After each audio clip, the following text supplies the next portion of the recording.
హాలీవుడ్పై గురిపెట్టిన the Paradise చిత్రం. నాని కథానాయకుడిగా తెరకెక్కుతున్న ద ప్యారడైజ్ సినిమా హాలీవుడ్పై గురిపెట్టింది. అంతర్జాతీయ స్థాయిలో ఈ సినిమాని ప్రేక్షకుల ముందుకు తీసుకెళ్లడమే లక్ష్యంగా చిత్ర బృందం ప్రణాళికలు రచించింది. అందులో భాగంగానే కనెక్ట్ మోబ్సిన్ అనే హాలీవుడ్ ఏజెన్సీతో చర్చలు చేస్తోంది. అవతార్ సహా ఎన్నో సినిమాలకి మార్కెటింగ్, ప్రచార వ్యూహాల్ని అందించిన సంస్థ ఇది. ప్రపంచవ్యాప్తంగా విడుదలని దృష్టిలో ఉంచుకుని ఈ సినిమా కోసం ప్రఖ్యాత హాలీవుడ్ నటుడిని ఎంపిక చేయడంపై కూడా దృష్టి పెట్టినట్లు చిత్ర బృందం వెల్లడించింది. గ్లోబల్ సినిమాకి తగ్గట్టుగానే సినిమా ప్రచార కార్యక్రమాల్ని చేపడుతున్నట్లు తెలిపింది. నాని కథానాయకుడిగా, శ్రీకాంత్ ఓదెల దర్శకత్వంలో తెరకెక్కుతున్న చిత్రమిది. సుధాకర్ చెరుకూరి నిర్మిస్తున్నారు.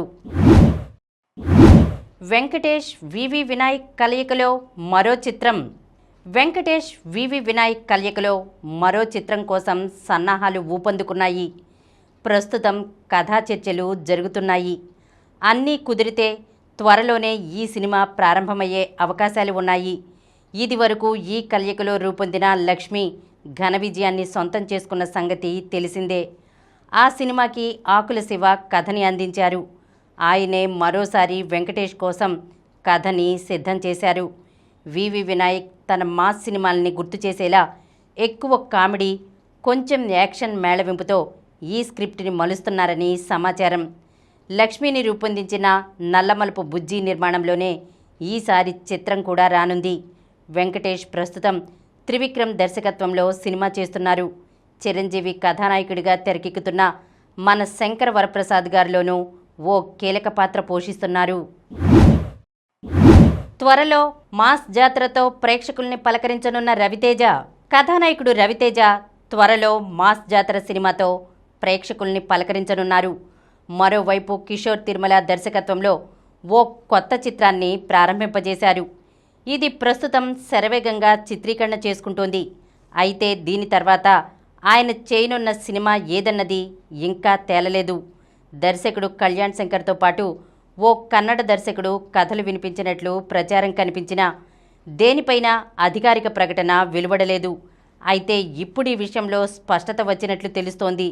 నిన్ను కోరి, మజిలీ లాంటి విజయాలతో ప్రేక్షకుల్ని మెప్పించిన శివ నిర్వాణ రవితేజలకు ఓ థ్రిల్లర్ కథ వినిపించినట్లు సమాచారం. అది ఆయనకు నచ్చడంతో సినిమా చేసేందుకు సంసిద్ధమవుతున్నట్లు తెలిసింది. వీళ్ల కలయికలో రూపొందనున్న ఈ కొత్త ప్రాజెక్టును మైత్రి మూవీ మేకర్స్ సంస్థ నిర్మించే అవకాశం ఉంది. దీనికి సంబంధించిన మరిన్ని వివరాలు త్వరలో వెల్లడి కానున్నట్లు తెలుస్తోంది. ఈ కార్యక్రమం మీకు ఎంతో నచ్చింది కదా. ఇటువంటి మరిన్ని వీడియోల కోసం అనతి కాలంలోనే 20 కోట్లకు పైగా వ్యూస్ సాధించిన సమరం ఛానల్ సమర్పించు సమరం సినిమా స్క్రీన్ ఛానల్కు సబ్స్క్రైబ్ చేయండి, లైక్ చేయండి, మీ ఫ్రెండ్స్కి షేర్ చేయండి. అలాగే ప్రక్కనున్న గంట సింబల్ని ప్రెస్ చేయడం మర్చిపోకండి.